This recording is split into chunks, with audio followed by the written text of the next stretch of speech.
So, panoorin natin no, yung ginawa niya sa rider na binok niya. Oh.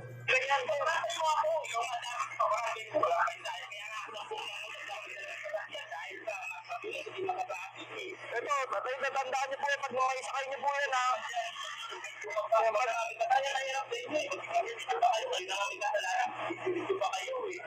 Mag-ibig nyo sir, dapat magbayad kayo kasi narin ko pa rin kayo kahit late na kayo.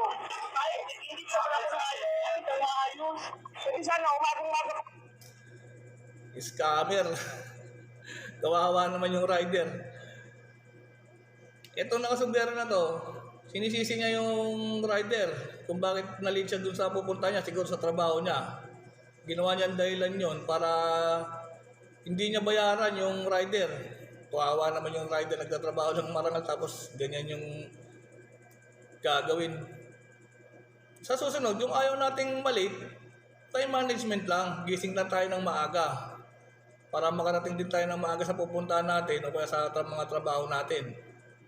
Hindi yung alas 8 ang pasok natin, alas 7 ka magbubuk.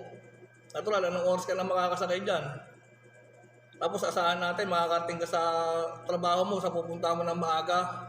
Siyempre, kahit nakamotor yung mga yan, natatraffic din yan. Pambira, oh. Grabe naman tong tao na to, sobrang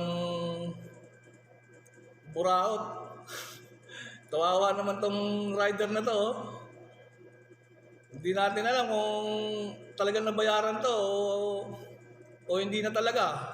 Kasi sinisisi niya talaga yung sa susunod, huwag natin isisi sa rider yung kung bakit tayo nahuli. Dahil ang sisisi lang natin dyan, yung sarili lang din natin. Kasi nasa pagdidisiplina lang din natin yan para hindi tayo malit sa trabaho. Kasi kung habit mo na yan, ay hindi mahirap lang iwasan yan. Kasi meron mga ganun tao na habi na yung pagiging ginagawa ng bisyo, yung pagiging late. Tapos ang daming dahilan kung bakit nalilate, kagaya niyan. Sinisisi niya sa rider yung pagiging late niya. Siyempre, tama nga naman sinabi ng rider, sana mag-book siya ng maaga para hindi siya nalilate, di ba? Sana wag naman tayong ganyan sa mga rider na binubuk natin kasi nagtatrabaho lang din ng marangal yung mga yan para sa pamilya nila.